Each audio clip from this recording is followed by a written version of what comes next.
el área de capacitación de librería y ediciones jurídicas, con el auspicio de la revista Derecho Temis, con el Sindicato Unitario de Trabajadores del Poder Judicial.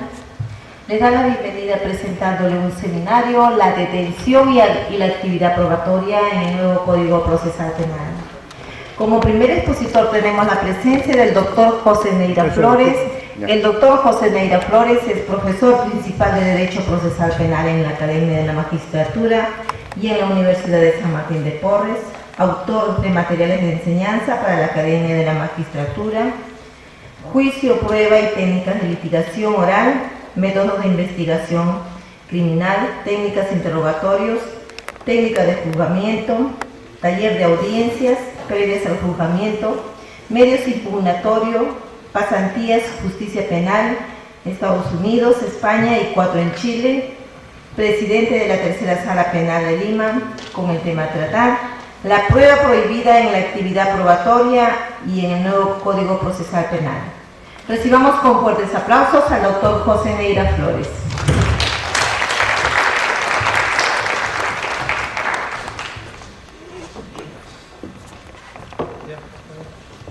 Buenas noches, muchas gracias por su presencia. Tenemos en realidad muy poco tiempo para tratar el tema. Se había previsto incluso la posibilidad de ver alguna película.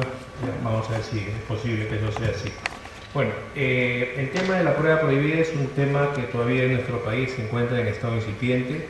Recién tenemos una regulación expresa en el artículo 8º del título preliminar del nuevo Código Procesal Penal, que solamente está en aplicación en la ciudad de Huaura, en la ciudad de La Libertad, y por lo tanto solamente podríamos aplicarlo a nivel nacional en una interpretación conforme a la Constitución, al artículo 2º, inciso 24, donde tendremos algunas disposiciones que tienen que ver con este tema que se tiene que trabajar por parte de la policía respetando los derechos fundamentales de los imputados. Cuando hablamos con el tema de la prueba prohibida, pues entonces tenemos tres niveles de análisis. Un primer nivel de análisis en el cual hay que establecer si se admite o no en el ordenamiento jurídico la prueba prohibida. Un segundo nivel de análisis, en qué casos hay o no prueba prohibida. Y un tercero que se refiere a las excepciones a la no admisión de la prueba prohibida. Vamos a encontrar que hay tesis a favor, hay tesis en contra, hay tesis intermedia, y si les pongo un ejemplo se van a dar cuenta por qué es que existen estos tres niveles de análisis. Porque es un tema bien delicado realmente. Entendemos que la policía, que es la que principalmente interviene cuando se produce investigaciones preliminares, tiene que hacerlo teniendo como límite el respeto a los derechos fundamentales de todos los imputados que estén involucrados en este tema. Pero a pesar de que eso tendría que ser así, en la práctica vemos que esto no ocurre. Y entonces, ¿qué es lo que va a pasar con investigaciones que se realicen donde se va a encontrar violaciones a derechos fundamentales? Si es que debemos eliminarla del material probatorio y por lo tanto del 100% de casos penales que tenemos en cuantos en la investigación preliminar, pues la policía no ha cumplido con respetar estos derechos fundamentales y por lo tanto, si aplicamos radicalmente la teoría de la prueba prohibida, tendríamos que decir que no valen esas investigaciones y que hay que poner en libertad a todas estas personas. Podríamos decir que por qué el Estado va a responsabilizar de la ineficiencia que la policía tiene cuando no respeta los derechos fundamentales al hacer sus investigaciones. Que el Estado debería más bien mandar mensajes de respeto a la Constitución, de respeto a las leyes y los agentes que pertenecen al Estado, empezar dando el ejemplo. Por lo tanto, así surge el tema de la regla de exclusión de la prueba prohibida, inutilizando toda aquella fuente de prueba que haya sido obtenida vulnerando material probatorio. Pero si hacemos eso, dígame, del 100% de casos penales que tenemos, ¿cuántos casos sobrevivirían a este estándar? Porque el mensaje era, hay que inutilizar lo que se haga vulnerando derechos fundamentales para que sepan esos operadores que su trabajo solo lo tienen que hacer respetando los derechos fundamentales. Pero a pesar de que ese era el mensaje, no se cumplía con el mensaje y se continuaba realizando investigaciones vulnerando derechos fundamentales. Y entonces había el problema que esto generaba impunidad. Y por eso es que vamos a ver que hay muchas teorías. Es más, ustedes recuerdan que en nuestro país justamente estos casos de crimen organizado, producto de la década del 90 al año 2000, se inician a propósito de la incautación de 1.300 vídeos de la casa de la esposa de uno de los principales imputados. Y ahí se han hecho una serie de cuestionamientos en el sentido que la persona que acompañó a la policía no era un fiscal, sino era el edecán del expresidente de la República, que no se contaba con una orden judicial, y uno tendría que preguntarse si eso es un ingreso lícito a un inmueble o es un allanamiento ilegal. Y si es un allanamiento ilegal, ¿qué es lo que va a pasar con todo aquello que se haya incautado producto de esa intervención? Si se le debe conceder material probatorio, si se le debe conceder valor probatorio o no. En el sentido que nosotros estimemos que no, entonces no tendríamos ningún caso contra estos imputados por crimen organizado. Y entonces ese es el tema, de encontrar un punto donde se pueda combinar garantías y eficiencia. O sea, garantías por un lado que se respeten los derechos de los imputados, pero por otro lado también que no haya impunidad.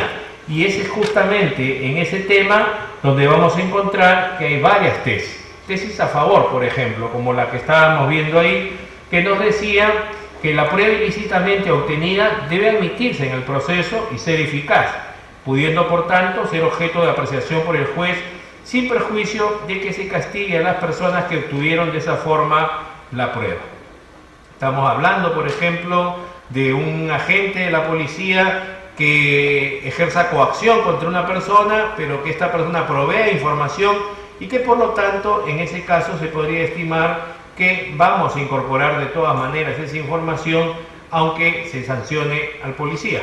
Vamos a encontrar también tesis en contra, ¿no? Tesis en contra que lo que nos va a decir es lo siguiente, que el Estado en su búsqueda de la verdad o de formar la convicción del juez no lo puede hacer de manera ilimitada y que el principal límite es el respeto a las normas internacionales de derechos humanos, es el respeto a la constitución política del Estado. Por lo tanto, estamos viendo, como lo dice también el profesor Roxin, ¿podría avanzar, señora? Como lo dice también el profesor Roxin, que el proceso penal está impregnado por una serie de jerarquías éticas y jurídicas y además que la idea es que no se puede obtener información a cualquier precio.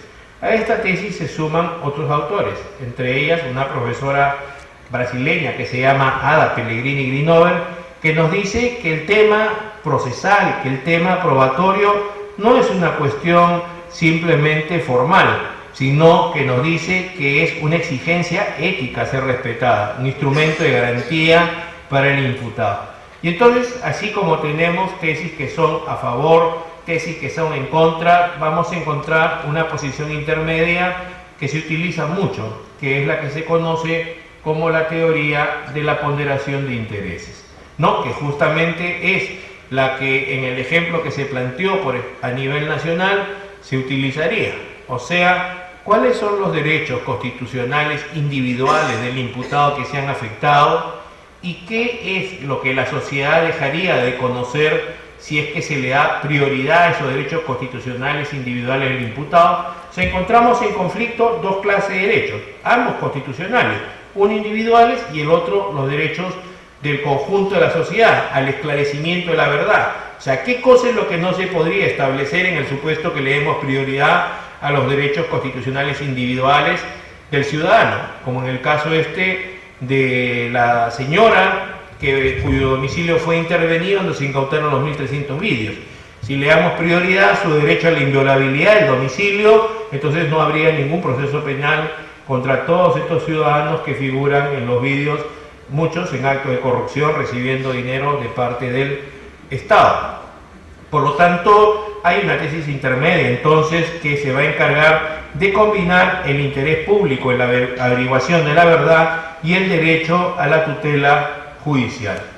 Tesis intermedias también que nos van a decir que depende cuál es la entidad de la violación al bien jurídico, si es mayor, si es menor, y dependiendo de eso vamos a ver si la admitimos en el proceso sin perjuicio que hayan sanciones pues contra el policía, o también podría ser contra el fiscal, de orden administrativo o incluso penal cuando se haya incurrido en alguna violación a derechos. También tenemos dentro de estas tesis intermedias otra, que es la teoría del ámbito jurídico. En la teoría del ámbito jurídico, pues depende de la persona a quien se le hayan violado los derechos, depende que si él considera que es secundaria o de poca significación esta violación, y por lo tanto también se utilizaría esta información probatoria que se ha obtenido. Este es un tema, como les decía yo al comienzo, tema nuevo, un tema que en nuestro país hay muy poca jurisprudencia, y la que se ha obtenido es a partir justamente de estos casos de crimen organizado, ¿no? Hay 3 o 4 jurisprudencias que vamos a tener, y fíjense cómo será el tema de complicado, que incluso en el concepto de prueba prohibida vamos a encontrar que los autores no se ponen de acuerdo. En lo único que coinciden todos los autores es en no estar de acuerdo en el concepto de prueba prohibida. Parece contradictorio, pero bueno, así estamos. Por esa razón es que tenemos distintas denominaciones. Algunos le llaman prueba prohibida, otros lo llaman prueba irregular, prueba ilícita, prueba ilegítima, prueba ilegítimamente obtenida, prueba irregularmente obtenida. O sea, tenemos distintos conceptos respecto a este tema. ¿Cómo podríamos hacer para diferenciar frente a qué concepto estamos? Y para eso tenemos que apelar a un concepto amplio o a un concepto restringido. A un concepto amplio o a un concepto restringido. En el concepto amplio, lo que vamos a entender ahí es que toda infracción de normas procesales sobre obtención y práctica de la prueba debe estimarse como prueba ilícita por cuanto implica vulneración de un derecho a un proceso con todas las garantías. Y tenemos varios autores que se acogen a este criterio: Silvia Melero, Montón Redondo, Davis Echandía, vamos avanzando, Davis Echandía, que se acogen a este concepto amplio. Y después tenemos también otro concepto que es restringido. En el concepto restringido se circunscribe exclusivamente este concepto a la obtenida o practicada con violación de derechos fundamentales. Y es ahí, en este concepto restringido, donde podemos encontrar esta diferencia entre prueba prohibida y prueba ilícita o prueba irregular. Profesor español Vicente Jimeno Sendra, por ejemplo, nos dice que prueba prohibida es el acto de prueba que se ha obtenido con vulneración de algún derecho fundamental. Pondremos un ejemplo nacional. Ustedes recordarán que en nuestro país se empezó a procesar a un señor que fue ministro de Transportes, y él se interceptó una llamada por teléfono que le hizo a él el director del Canal 4, uno de los dueños del Canal 4, le hizo una llamada para decirle que los inspectores laborales no le vayan a hacer una visita. Y entonces eso se interceptó un teléfono, se grabó y después se utilizó. El asunto está que este señor planteó un habeas corpus cuando un juzgado penal que ve casos de corrupción empezó a instruirlo, porque dijo que tenía derecho a que previamente el Congreso de la República haya autorizado, porque se supone que tenía la calidad de ministro de la República y requería esa autorización constitucional. El asunto es que se le había abierto instrucción por un juez común y corriente sin contar con esa autorización, y se declaró fundado el habeas corpus y nulo el proceso penal que se llevó a cabo.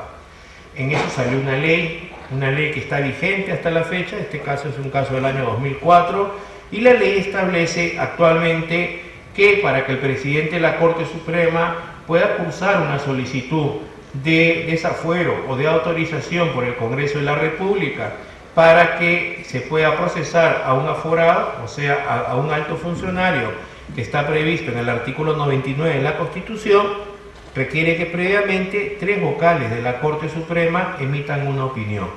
Eso está en la ley. Y entonces en este caso, en el caso de este ex ministro de Transportes, encontramos que 2 vocales de la Corte Suprema estuvieron en contra que el presidente de la Corte Suprema curse la comunicación al Congreso, contra uno que sí consideraba que sí. ¿Y cuáles eran las discrepancias?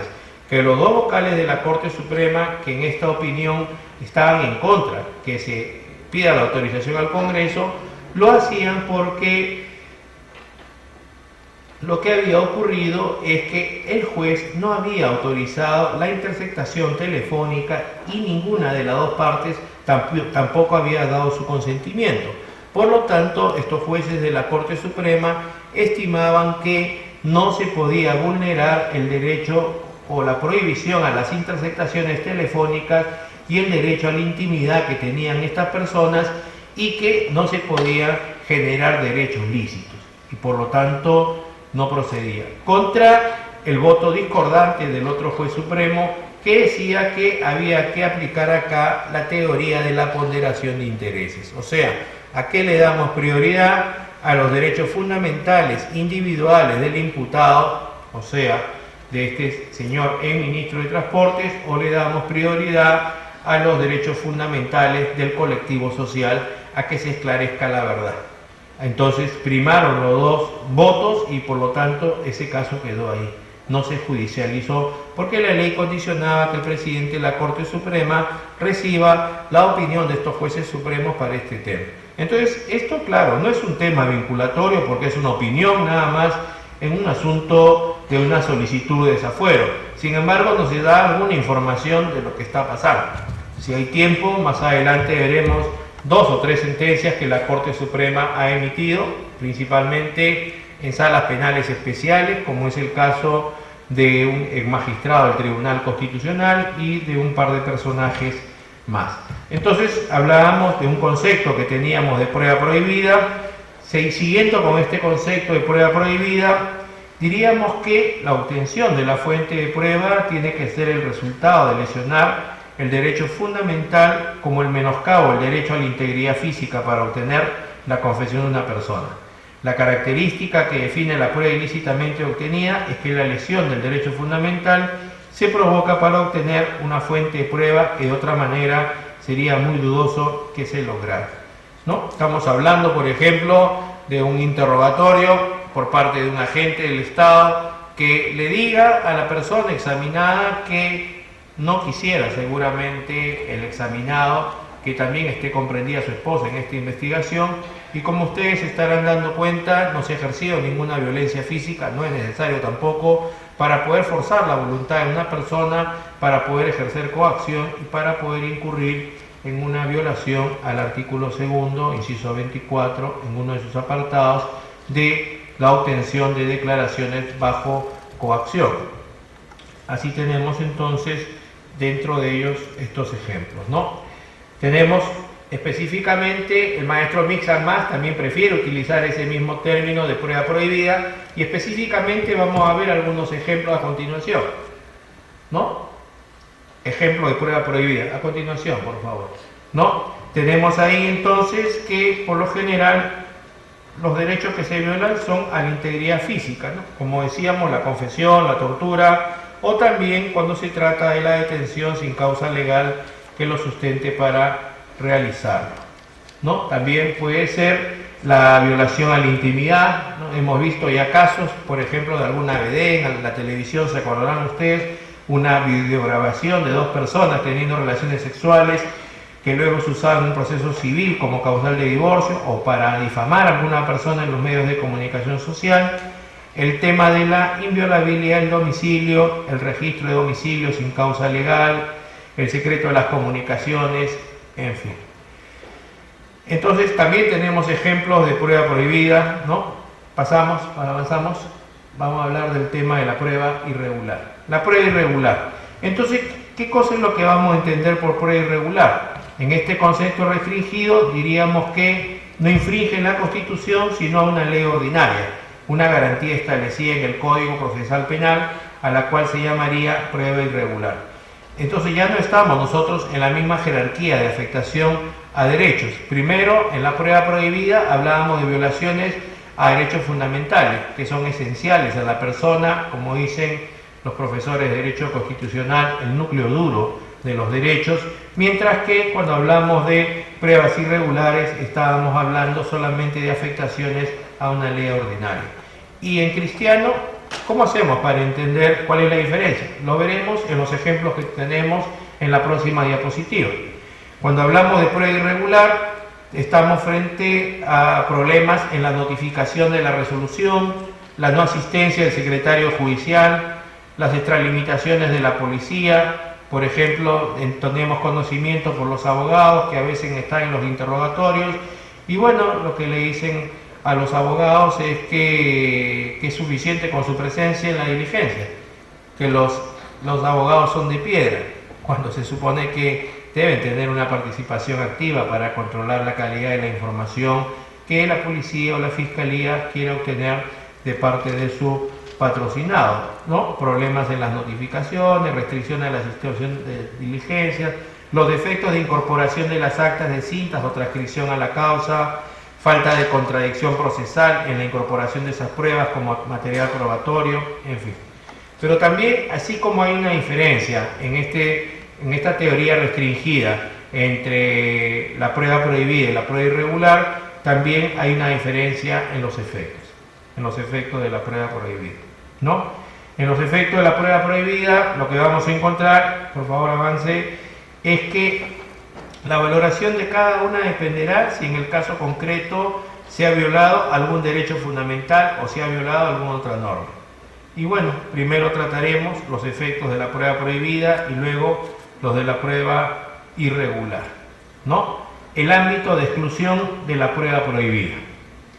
En un primer momento, la vulneración de derechos fundamentales produce la prohibición de toda clase de valoración, es decir, es ineficaz, teniendo como consecuencia que la inutilización de esta prueba prohibida se extienda a las demás evidencias que deriven de ella, es decir, se amplía el efecto de la primera en virtud del nexo de causalidad que existe entre ellas. Por ejemplo, la policía sospecha que en un inmueble A puede obtener información de dónde se encontrarían los secuestradores y el menor víctima de este delito. La policía, sin una orden judicial, intercepta el teléfono del inmueble A y a partir de esa información se va a constituir al inmueble B, pero para llegar e ingresar al inmueble B, lo que hace es pedir una orden de un juez, lo que hace es pedir el acompañamiento de un fiscal. Entonces ingresan al inmueble y efectivamente encuentran ahí a los secuestradores y encuentran al menor. Los imputados, ¿qué van a alegar respecto a esto? Que esto es fruto de un árbol prohibido, que esto tiene un origen inconstitucional y por lo tanto debe seguir la misma suerte que la exclusión de la interceptación telefónica y por lo tanto se supone que no se puede utilizar por parte del Estado esto en contra del imputado. Eso siempre y cuando nosotros estaríamos en una regla de exclusión radical. Ni la prueba directa, ni la prueba indirecta o la prueba refleja se puede utilizar en contra del imputado, ¿no? Entonces, ámbito de exclusión de la prueba prohibida. Ahora también hay que ver cuál es el momento procesal, ¿no? Porque puede ser, se supone que habría que ver si es que no se debe admitir desde el comienzo en el proceso o en el supuesto que haya pasado los primeros filtros, una vez que ya está incluso en el juicio oral, pues tendría que excluirse, no podría tomarse en cuenta en la sentencia. Y esto también es una discusión. ¿En qué momento es que se debe tomar la decisión respecto a esta prueba prohibida, ¿no? Hay un ámbito de exclusión de la prueba prohibida, ¿no? En el primer caso lo que se busca es la no incorporación de la fuente de prueba que se consiguió violando derechos fundamentales.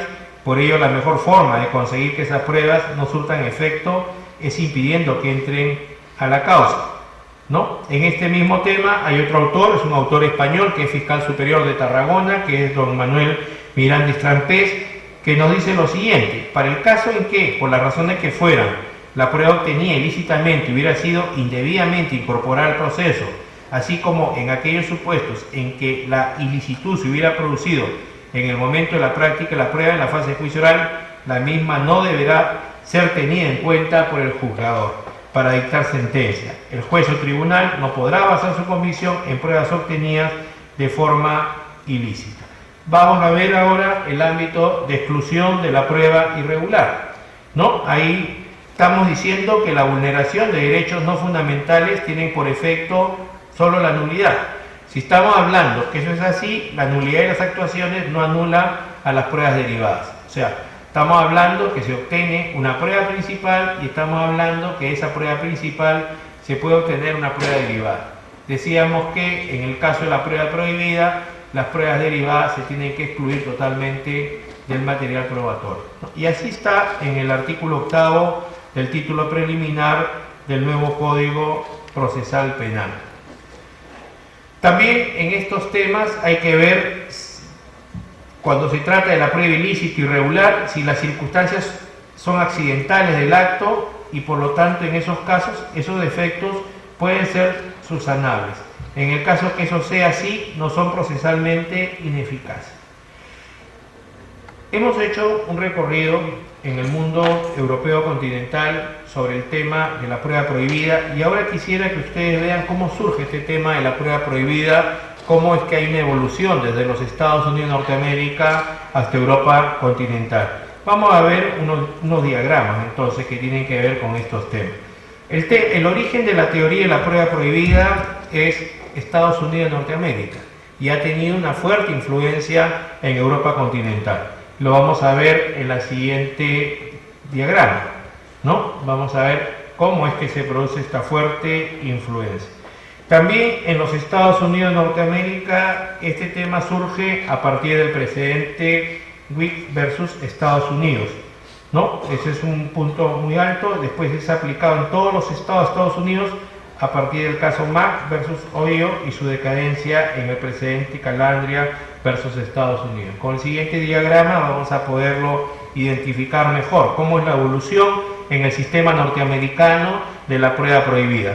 ¿Cómo surge? Surge con el caso de Wick versus USA, está en la cima, o sea, está en la popularidad de tal manera que cualquier violación en la que incurra un policía para obtener una prueba afectando derechos fundamentales se va a excluir del material probatorio. Y después viene una decadencia en la sentencia del caso Calandra versus USA.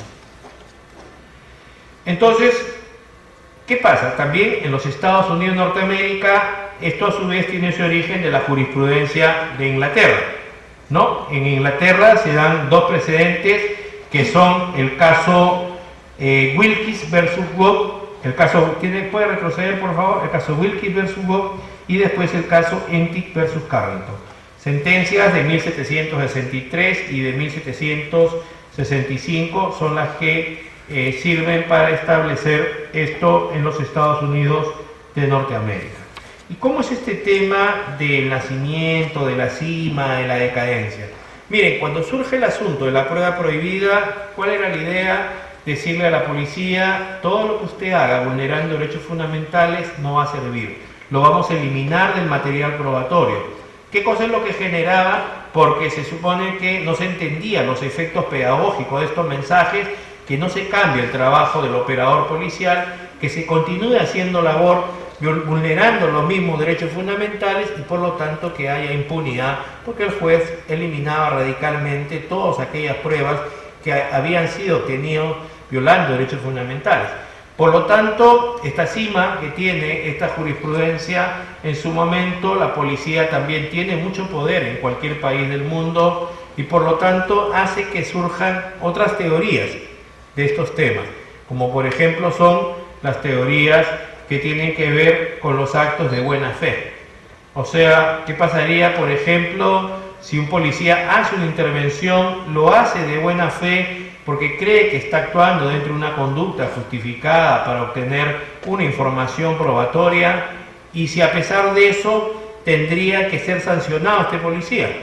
El ejemplo que podríamos poner es que de un policía que esté caminando por la calle, policía de unos 40, 45 años de edad, y que dentro de su regla de la experiencia tenga bien claro qué significa determinados sonidos, y de pronto al pasar por una casa escucha que en el interior de la casa se están produciendo sonidos muy fuertes y dentro de su cerebro eso significa que hay una violación a la libertad sexual y por lo tanto decide romper la puerta, ingresar al interior del inmueble y efectivamente encuentra una pareja en una relación sexual, pero haciéndolo con mucho placer, con muchas ganas, con mucha voluntad, con mucha energía, y el asunto es que a consecuencia de eso precisamente es que también se escuchaban esos sonidos. Entonces díganme si podrían denunciar a este policía por un allanamiento ilegal, o es que el policía se podría amparar en su regla de la experiencia, bueno, la regla de la experiencia es el conocimiento cotidiano de determinada información. De repente él tuvo alguna falla, pero él podría alegar que eso fue de buena fe. Y entonces al final este tema de la buena fe, en el cual la policía se quería amparar para que no haya sanciones en tu contra, tenían que ser resueltas por los jueces y podría ser un tema subjetivo.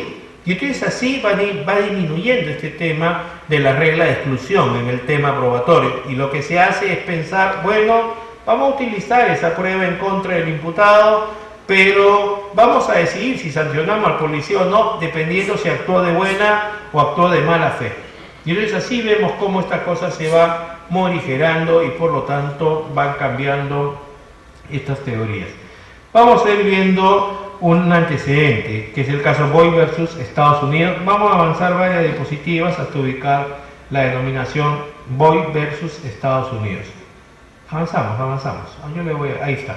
En el caso Boyd versus Estados Unidos, ¿qué es lo que pasa? En esta sentencia la Corte Suprema no crea una regla de exclusión basada en la cuarta enmienda, sino una que está basada en la quinta enmienda. Se supone de qué se trata acá. Se trata de violación de la garantía contra registros, confiscaciones y arrestos irrazonables de la cuarta, en aquellos supuestos concretos en que existiese riesgo de autoincriminación prohibida por la naturaleza documental y privada de los materiales confiscados. O sea, vemos cómo en este antecedente de Boyd versus Estados Unidos, la idea es que solamente se aplique a documentos privados. Después se dicta otra sentencia, que es la sentencia de Adam versus New York de 1904, que vuelve a la admisibilidad de los materiales probatorios violatorios de los derechos contenidos en la Constitución política. Y después encontramos realmente el precedente que inicia este tema de la prueba prohibida, que es el caso Wick versus USA. El caso Wick versus USA, y ahí lo que vamos a encontrar es lo siguiente: la Constitución política exige implícitamente la exclusión de los materiales probatorios obtenidos en violación de los derechos procesales constitucionales, independientemente de las eventuales sanciones que se imponga al responsable de esa violación. Entonces esta sentencia se expide en el año 1914. ¿Y qué cosa es lo que pasa?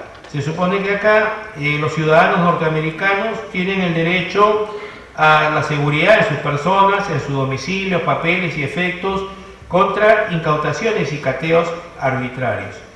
Entonces, lo que hace la Corte Suprema en esta sentencia de Wick versus USA es establecer en el ordenamiento procesal federal una verdadera y propia regla de exclusión, según la cual los materiales de prueba obtenidos por agentes federales en violación de la cuarta enmienda de la Constitución de los Estados Unidos no serían admisibles en la fase de juicio oral de los procesos penales federales, independientemente de su mayor o menor valor probatorio de los hechos enjuiciados.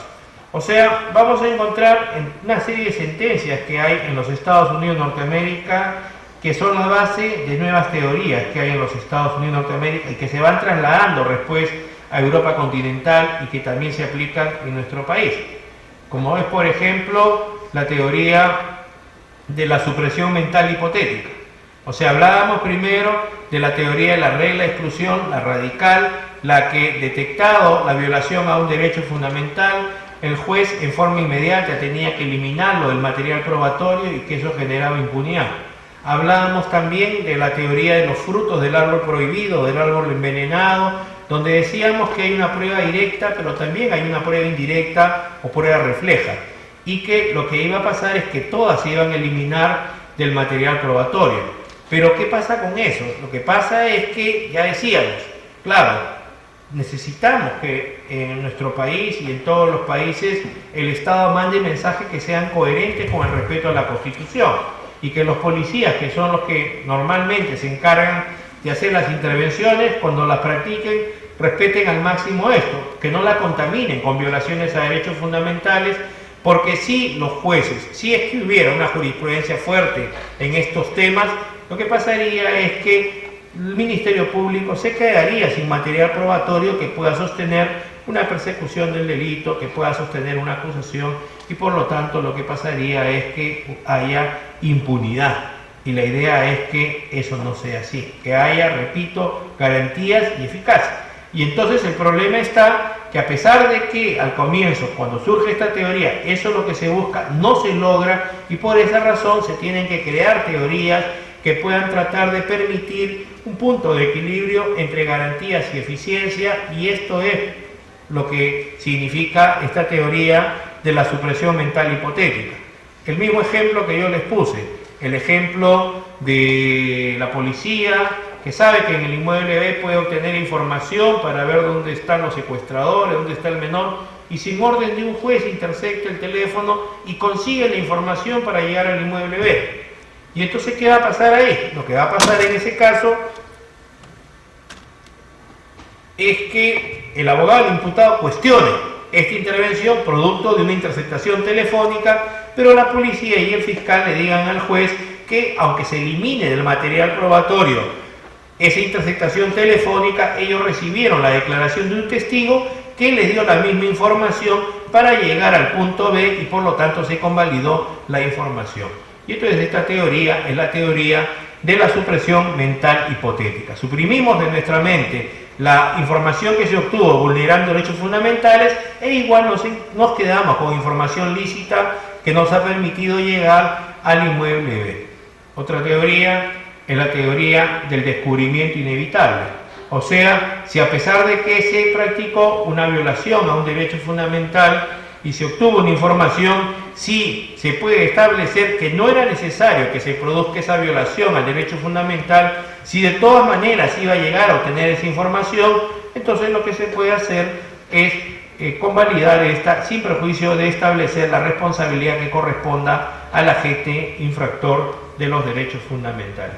Y además de todas estas teorías, finalmente llegamos a la teoría que es la teoría de la ponderación de intereses. Les decía que esta teoría de la ponderación de intereses es una teoría que generalmente se utiliza. Nosotros no tenemos ninguna teoría que se haya establecido como precedente. Repito, tenemos poca jurisprudencia que hay en la Corte Suprema y por lo tanto depende de cada caso para que se sepa cuáles son los criterios que se van a utilizar, pero en la teoría de la ponderación de intereses vamos a encontrar nosotros que ahí vamos a encontrarnos frente a dos bienes jurídicos protegidos, ¿no? Y vamos a ver a cuál le vamos a dar más valor, a cuál de estos bienes jurídicos le vamos a dar más valor. Por ejemplo, la Corte Suprema ha resuelto el caso de un excongresista, el expediente 11-2001, Sala Penal Especial de la Corte Suprema de Justicia de la República. ¿Y cuáles son los hechos en este caso? Es una proyección de un vídeo, ¿no? Proyección de un vídeo cuya transcripción obra en autos. Se aprecia que el día 22 de septiembre de 1998, el ahora procesado, que como congresista de la República integraba en aquel entonces la Comisión de Fiscalización del Congreso y por lo tanto varias subcomisiones e investigadores, había concurrido a las oficinas de la empresa Alpeco. Por invitación del gerente, entrevistándose con el hasta ahora fugitivo de la justicia, fulano de tal, quien después de conversar sobre las noticias periodísticas que se estaban publicando respecto a los negociados de los hermanos, fulano de tales, con algunos oficiales de las Fuerzas Armadas en la compra y venta de armas y pertrechos para los institutos militares. Conversaron también de sospechosas contrataciones que empresas constructoras de los mismos hermanos pactaban con la Caja de Pensión Militar Policial, por las que se pagaban millonarias comisiones al asesor del Servicio de Inteligencia Nacional, Vladimiro Montesinos Torres, y por lo que optó por sobornar a este congresista en funciones con la suma de $3.000 americanos. Me estoy remitiendo a lo que dice exactamente la sentencia de la Sala Penal de la Corte Suprema. ¿Para qué se le pagó los $3.000 a este congresista de la República? Eso figura en un vídeo para que influya sobre los periodistas y congresistas, para que desvíe el curso de tales investigaciones periodísticas y congresales y ayude a limpiar el nombre de la familia, bajo cuya influencia económica el procesado se dejó corromper. Entonces, cuando se inicia el proceso contra este señor excongresista, ¿qué cosa es lo que plantea la defensa? Dice, acá hay prueba prohibida, dice, que en este estado corresponde analizar lo alegado por la defensa respecto a que la prueba en que se sustentan los cargos formulados contra El procesado, es decir, el video rotulado entrevista es congresista, procede de un hecho ilícito e irregular, al haber sido obtenido contra la ley y que por ello no tendría valor probatorio para acreditar los hechos de su contra, fundamentando la ilícita procedencia del vídeo que habría sido obtenido en una incautación llevada a cabo sin mandato judicial y editado desprofesamente con la intención de hacerle daño, por lo que siendo esta prueba el fruto del árbol prohibido, lo convierte en ineficaz. ¿Qué ha dicho la Sala Penal Especial de la Corte Suprema en este caso?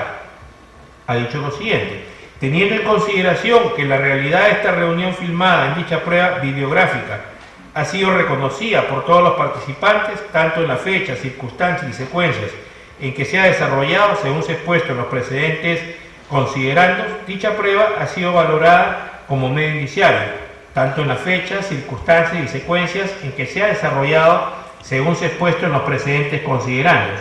Dicha prueba ha sido valorada, por lo tanto, como medio indiciario, confirmada por las demás declaraciones y testimoniales ya referidas, todas las que, merituadas en su conjunto, han llevado a que la Sala Especial de la Corte Suprema considere que los hechos están probados. Por lo tanto, ha considerado la Suprema que es irrelevante para el presente caso el origen y modo de obtención de esta prueba.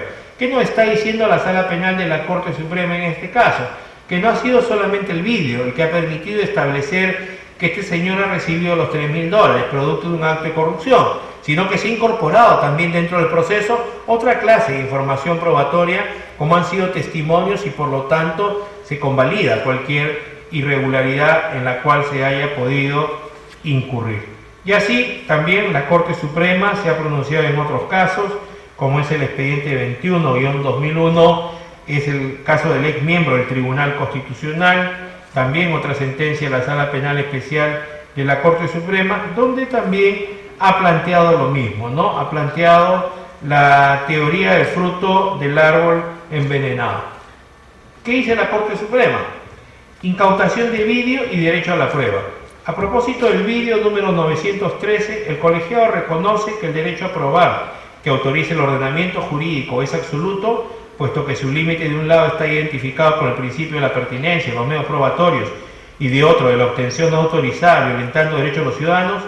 En efecto, la pertinencia que limita el derecho a probar implica que solo puede admitirse medios de prueba que tengan relación directa o indirecta, indicios, con los hechos que configuran la imputación lógica y jurídicamente.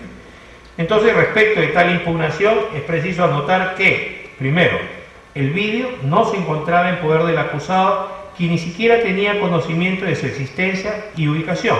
Segundo, que la pertenencia y secreta custodia le correspondía a Vladimiro Montesinos Torres, tras haber grabado exprofesa e inconsultamente. Tercero, que el requerimiento del vídeo se hizo en domicilio distinto. Y cuarto, que la supuesta indefensión de sus derechos provino más bien de su actuación ilícita, que permitió ser grabada por su copartícipe Vladimiro Montesinos Torres, por lo que es a él y no al Estado al que corresponde asumir tal indefensión bajo el principio doctrinario que uno no puede invocar una afectación que uno mismo la ha causado. Por lo tanto, la Sala Penal de la Corte Suprema estimó que la incautación por parte del Estado del vídeo, estamos hablando de la policía y la fiscalía, y su ofrecimiento como medio de prueba en la presente causa, no resulta tentatorio a los derechos constitucionales del citado acusado. En fin, también tenemos una acción de amparo que es interesante porque, como les repito, estamos en un tema en los cuales se está construyendo poco a poco, y así como hemos hecho una recesión de algunas sentencias, pocas sentencias que hay de las salas penales de la Corte Suprema, también tenemos procesos constitucionales, habeas corpus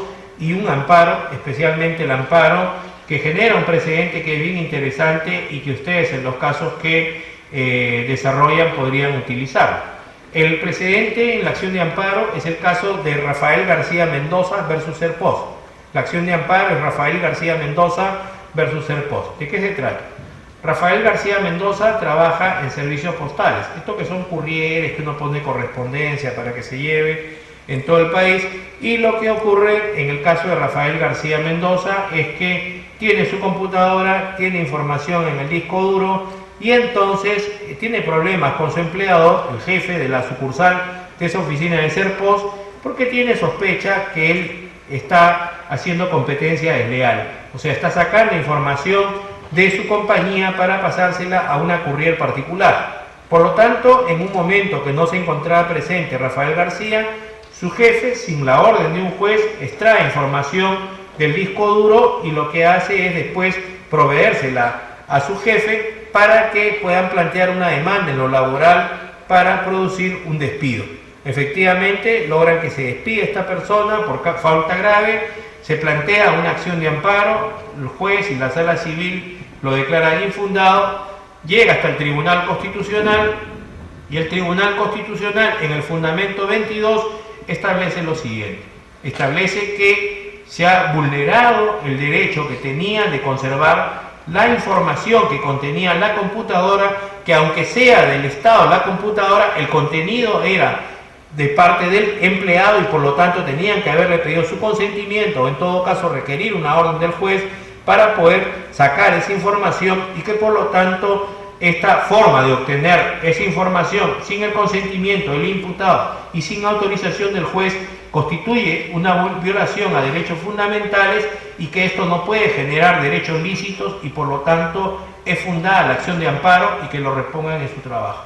O sea, tenemos una sentencia del Tribunal Constitucional en una acción de amparo, que es el caso de Rafael García Mendoza versus Servicios Postales, en los cuales estamos viendo cómo el Tribunal Constitucional le da prioridad al derecho fundamental individual del imputado frente al derecho colectivo de la sociedad. En fin, como les digo, acá en este tema es un tema en el cual estamos empezando, que se hace camino al andar y que hay que ser bastante responsable en cualquier decisión judicial que se tome, pero es importante la colaboración de todos ustedes como abogados para que puedan ir identificando en qué consisten estas violaciones de derechos fundamentales, para que se las puedan ir planteando al fiscal o al juez y así podremos ir mejorando, podemos ir dando un proceso donde se pueda lograr ese equilibrio que se quiere tanto entre garantías y eficiencia. Muchas gracias. Buenas noches.